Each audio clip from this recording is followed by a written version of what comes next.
जय हिंद स्टूडेंट्स, स्वागत है आप सभी का आपके अपने YouTube चैनल ज्ञान ऑनलाइन क्लासेस पर। आज के इस वीडियो में हम चर्चा करने वाले हैं छत्तीसगढ़ के बहुत ही लोकप्रिय वैकेंसी जिसका नाम हॉस्टल वार्डन है, हिंदी में छात्रावास अधीक्षक।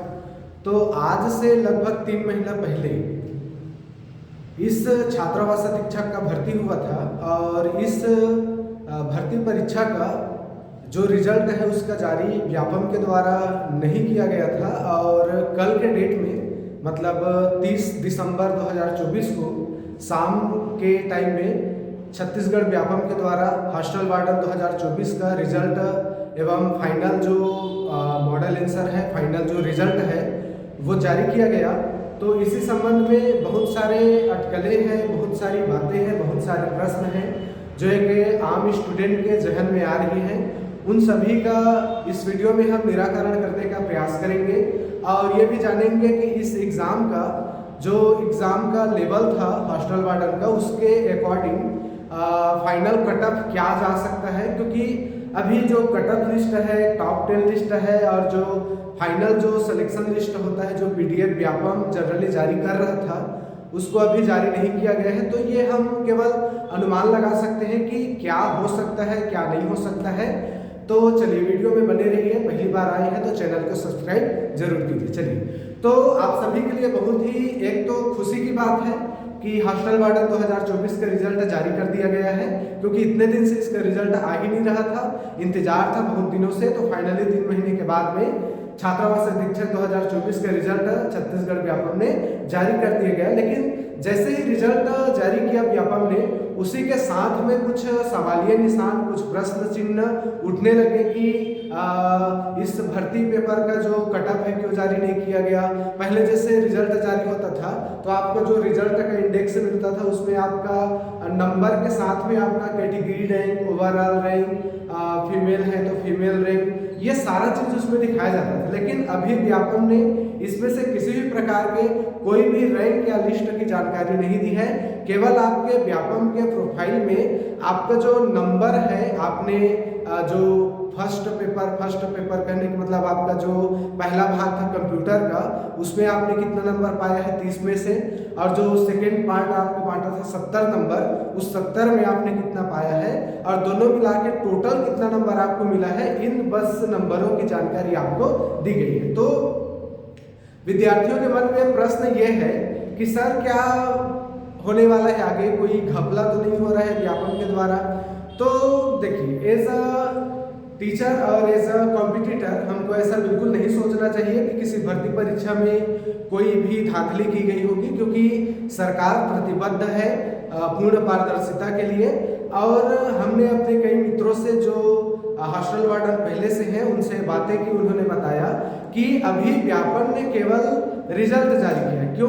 क्योंकि एग्जाम व्यापम ने लिया था तो जाहिर सी बात है रिजल्ट भी कौन देगा, व्यापम देगा। तो व्यापम ने अपना रिजल्ट दे दिया कि भैया हमारे एग्जाम जो हमने लिया था उसके अकॉर्डिंग इन बच्चों का इतना नंबर आया है, ये रिजल्ट हमने क्या कर दिया है, पब्लिश कर दिया। अब होगा ये कि इन रिजल्ट को जो सीजी व्यापम है वो आदिम जाति विकास विभाग के पास भेजेगा, और जो विभाग है, जिस विभाग की ये भर्ती है छात्रावास अधीक्षक, उस विभाग के द्वारा अगले 10 से 15 दिनों में सिलेक्शन लिस्ट जारी किया जाएगा। मतलब वो विभाग बताएगा कि किस व्यक्ति का किस जगह में पोस्टिंग होना है और कितने नंबर के लोगों का सिलेक्शन होना है। तो जब विभाग सारा चीज जानकारी करके दे देगा, लिस्ट बना देगा, जो प्रक्रिया है आगे की कि कहाँ किसका पद स्थापना हुआ है, उसके बाद में सीजी व्यापम जो है अपना एक लिस्ट जारी कर देगा, या फिर जो आदिम जाति विकास विभाग है उसके द्वारा नामों की जो सूची है, लिस्ट है, उसको जारी कर दिया। आपने अपना यदि रिजल्ट देखा होगा तो आपके रिजल्ट के सबसे नीचे में यहाँ पे NE करके एक चीज दिखा रहा होगा, जिसका मतलब बताया है नॉट इवैल्यूएटेड। नॉट इवैल्यूएटेड का मतलब यही है कि व्यापम ने फिलहाल रिजल्ट जारी किया है, आपके नंबर बता दिया है, और जो फाइनल मेरिट लिस्ट है, जो सूची है, वो आदिम जाति विकास विभाग के द्वारा दिया जाएगा। इसलिए यहाँ पर हम सभी के रिजल्ट में NE मतलब नॉट इवैल्यूएटेड दिखाया गया। ठीक है, अब यहाँ पे दूसरा प्रश्न ये है बच्चों का कि सर वहाँ पे तो क्वालिफाइड दिखाया है। ठीक है, आपने देखा होगा ये जो NE नॉट इवैल्यूएटेड है इसके ऊपर में क्वालिफाइड करके लिखा है। तो क्वालिफाइड का मतलब ये नहीं है कि आपका सिलेक्शन हो गया। क्वालिफाइड का मतलब ये है कि जो कंप्यूटर के 30 प्रश्न थे उन 30 प्रश्नों में आपको 15 नंबर लाना अनिवार्य था। तो यदि आपने 15 नंबर या 15 से ज़्यादा नंबर लाया है तो आपको क्वालिफाई हो गए हो करके आपको क्वालिफाइड दिखाया गया। इसका मतलब बिल्कुल भी नहीं है कि आपका सिलेक्शन हो गया। सिलेक्शन तो बाद में पता चलेगा जब आदिम जाति विकास विभाग के द्वारा फाइनल लिस्ट जारी किया जाएगा। समझ में आ रही है? चलिए, ये 2 प्रश्न हो गया। अब तीसरा प्रश्न ये निकल के आ रहा है बच्चों के मन में कि सर कट ऑफ क्या जाएगा। तो देखिए, कट ऑफ के पीछे बहुत सारे क्राइटेरिया हैं, कुछ बातें हैं जो आपको सोचनी होगी, समझनी होगी। केवल हवाई बातों में कि 70 में हो जाएगा, 75 में हो जाएगा, ऐसा नहीं सोचना। देखिए, जब हॉस्टल वार्डन एग्जाम का वैकेंसी आया था और उस समय जो फॉर्म डाले थे लगभग 3.5 लाख लोगों ने फॉर्म डाला था। समझ आ रहा? 3 से 3.5 लाख स्टूडेंट्स ने फॉर्म डाला था, एग्जाम दिया था। तो उसमें से देखिए संख्या बहुत ज़्यादा है और जो हॉस्टल वार्डन है उसमें पदों की संख्या 300 थी। हालांकि पोस्ट कम है लेकिन जो भी था। ठीक है, तो 3.5 लाख स्टूडेंट्स ने एग्जाम दिया है, पदों की संख्या मात्र 300 है और उसमें अलग अलग कैटेगरी वाइज यदि हमने बांट के देख लिया तो सबका अलग अलग है।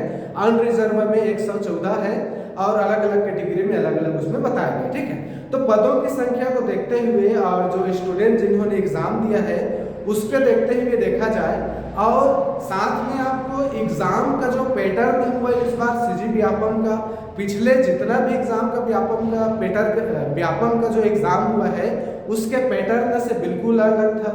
इस बार 100 क्वेश्चन में से कम 20 से 25 क्वेश्चन आपके कथन कारण वाले थे, पुट चुनिया, ऐसा कभी आज तक नहीं आया व्यापम में। ठीक है, तो क्वेश्चन का जो लेवल था, हालांकि जो क्वेश्चन का लेवल था वो मीडियम ही था, लेकिन जो क्वेश्चन का पैटर्न था ना वो टाइम टेकिंग था। टाइम टेकिंग करने का मतलब 2 घंटा दे के आपको 100 क्वेश्चन दे रहा है, लेकिन जो एग्जाम में क्वेश्चन का पैटर्न था वो 2 घंटे के लायक नहीं था। अच्छे से समझ लीजिए, 3 से 4 घंटे के लायक उसमें जो क्वेश्चन था वो दिया गया था। और इसके अलावा ये भी सोचने वाली बात है कि बहुत सारे बच्चों ने कंप्यूटर में क्वालिफाई ही नहीं किया होगा, 15 नंबर से कम आया होगा, क्योंकि जिस हिसाब से एग्जाम का लेवल था, पैटर्न था, उस पर बहुत सारे बच्चों का कंप्यूटर में 15 नंबर नहीं आया है। समझ में आ रही बातें? हमारे ही कुछ बच्चों का 15 नंबर से कम आया है। अब जिनका 15 नंबर से कम आया उनका कॉपी चेक हुआ ही नहीं है, तो ऐसी ही बात हो गई। तो ओवरऑल सारी चीज को देखते हुए देखा जाए तो कट ऑफ जो है ना ये 70 के आसपास रहने का अनुमान है। ठीक है, 70 के आसपास। अब यहाँ पे कुछ बच्चे बोल रहे हैं कि सर बहुत सारे लोगों का 70 प्लस आया है। देखिए, बोलने के लिए सामने में कोई कुछ भी बोल देता है, लेकिन जब फाइनल आपका सभी लोगों का PDF जारी होगा ना उसमें आप देखिए ज़्यादा लोग नहीं होंगे। ठीक है, क्योंकि लेवल उतना ईजी नहीं था एग्जाम में जितना लोग आपको बता रहे हैं, है ना। जैसे राष्ट्रीय फल क्या था तो कद्दू था, अरे वो क्वेश्चन तो ऐसे ही विलोपित हो गया। हाँ, अब विलोपित से याद आया, आपके 10 क्वेश्चन तो ऐसे ही विलोपित कर दिए, आप क्वेश्चन आपका बचा 90। ठीक है, पहले जो 100 नंबर का आपका एग्जाम होना था उसमें 10 क्वेश्चन विलोपित हो गया, तो बचा आपका कितना? 90 क्वेश्चन। अब इस 90 क्वेश्चन में आपका जो नंबर आया है उसके अकॉर्डिंग आपको फायदा हो सकता है। देखिए, अब ऐसे कंडीशन में जब क्वेश्चन विलोपित होते हैं किसको फायदा होता है किसको नुकसान होता है समझिए। जिस स्टूडेंट का नंबर ऑलरेडी ज़्यादा आ रहा है पहले से उसी को फायदा होगा जी, और जिसका कम आ रहा है उसको कोई फायदा होने वाला नहीं है। ये सिंपल सी बात है, आपको समझ ली। तो यदि आपका नंबर अच्छा आ रहा था पहले भी तो अब भी नंबर आपका अच्छा ही आएगा, और जिनका पहले अच्छा नहीं आ रहा था उनका अब भी अच्छा नहीं आएगा। ठीक है, फिर 10 क्वेश्चन विलोपित किए। तो मैंने जहाँ तक एनालिसिस किया है और बहुत सारे नंबर हमने बच्चों का पूछा है, तो कुछ बच्चों का 60 नंबर है, किसी का 65 नंबर है, कुछ बच्चों का 70-69 नंबर है। ठीक है, किन्हीं का 72-74 नंबर है, लेकिन उतना भी ज़्यादा संख्या में स्टूडेंट नहीं है जिनका 72 नंबर 75 नंबर है। 100-200 बच्चे ऐसे बिल्कुल भी नहीं है। ठीक है, तो ओवरऑल यदि मैं मेरे अकॉर्डिंग मेरा जो एक्सपीरियंस है अभी तक सीजी व्यापम का, और हमने कई अपने स्टूडेंट से, मित्र से जो ऑलरेडी पोस्टेड हैं और इस फील्ड से जुड़े हुए हैं कंपटीशन एग्जाम की दुनिया से, उनका हम एक एनालिसिस करके कट ऑफ आपको हम बता रहे हैं। ये संभावित कट ऑफ है, हो सकता है इससे कुछ नंबर कम हो जाए, हो सकता है इससे कुछ नंबर ज़्यादा हो जाए, लेकिन मे भी 99% चांसेस है कि इसी नंबर के क्राइटेरिया में आपका सिलेक्शन कट ऑफ होने वाला, फाइनल कट ऑफ होने वाला। देखिए, तो यहाँ पे हमने आपको बताया है कि जनरल कैटेगरी में यदि आपके 70 प्लस नंबर है, देखिए मैं क्या बोल रहा हूँ 70 प्लस। अब 70 प्लस करने का मतलब आपका हो गया 70, 71, 72, 73, 74, 75, उधर कितना भी। यदि आप जनरल कैटेगरी से बिलोंग करते हैं और आपने 70 प्लस नंबर गेन कर लिया है, एग्जाम में आपका आया है, तो मान के चलिए आपका पूरा संभावना है कि सिलेक्शन आपका हो जाएगा, एक पोस्ट आप ले रहे हैं, ठीक है। इसी तरह से यदि हम ओबीसी कैटेगरी की बात करें तो ज़्यादा डिफरेंस तो रहता नहीं है आज के समय में, गुच्छे में रिजल्ट आते हैं, 0.1, 0.2 से सिलेक्शन होता है, कोई चूक भी जाते हैं। तो मेरे हिसाब से ओबीसी कैटेगरी में 68 नंबर यदि आपका है तो आप श्योर हैं, ऐसा मान के चलिए, ठीक है, लगभग आपका हो जाएगा। इसी प्रकार से यदि आप एससी कैटेगरी की बात करें तो 65 प्लस यदि आपका नंबर आ रहा है, चाहे लड़की हो चाहे लड़का हो, 100% श्योर आप मान के चलिए आपका नाम आ रहा है, ठीक है। और एसटी कैटेगरी से है तो आप 60 प्लस यदि आपका है तो एसटी कैटेगरी में कट ऑफ ना थोड़ा और कम जा सकता है।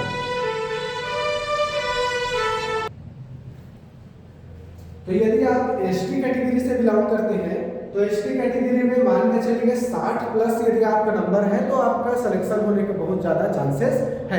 एसटी कैटेगरी में चूंकि पोस्ट ज़्यादा है तो हो सकता है 1-2 नंबर कम 58 तक भी चला जाए, लेकिन उससे नीचे की तो गुंजाइश संभावना नहीं है, जहाँ तक मैंने अनुमान लगाया है और एनालिसिस किया एग्जाम का, बच्चों से हमने पूछा भी है। तो इस तरीके से मेरे हिसाब से ये फाइनल कट ऑफ होने वाला है। इसमें आप प्लस 2 नंबर एक्स्ट्रा कर सकते हैं और इतने में मेरे ख्याल से सिलेक्शन हो जाएगा। चलिए, तो हमारा जो एग्जाम का एनालिसिस है ये हमने आपने अपने एक्सपीरियंस के हिसाब से बताया है।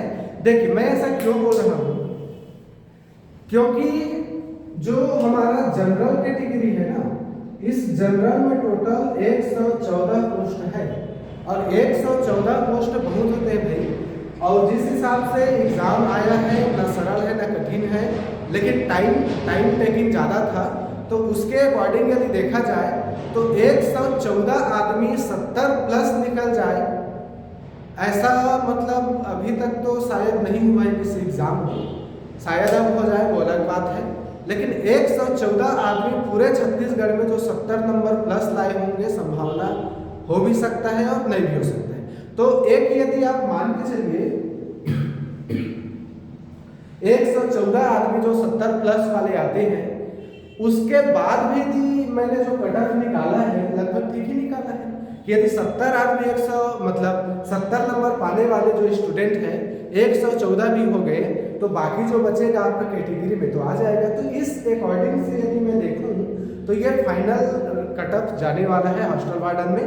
यदि इस बीच में आपका नंबर आ रहा है तो निश्चिंत रहिए, मिठाई वगैरह खरीदने की तैयारी कर दीजिए क्योंकि आपका सिलेक्शन होने वाला है, ठीक है। चलिए, इसके अलावा हॉस्टल वार्डन से रिलेटेड और भी जो बातें हैं, अब वो तो 10-15 दिन के बाद में जो फाइनल सिलेक्शन लिस्ट है वो आयोग के द्वारा जारी कर दिया जाएगा। अब उसको आदिम जाति विकास विभाग के द्वारा जारी किए या फिर वो विभाग जो है व्यापम को जारी कर दे तो उस समय आपको फाइनल पता चल जाएगा। तो ये फाइनल कट ऑफ ये हॉस्टल वार्डन का होने वाला है।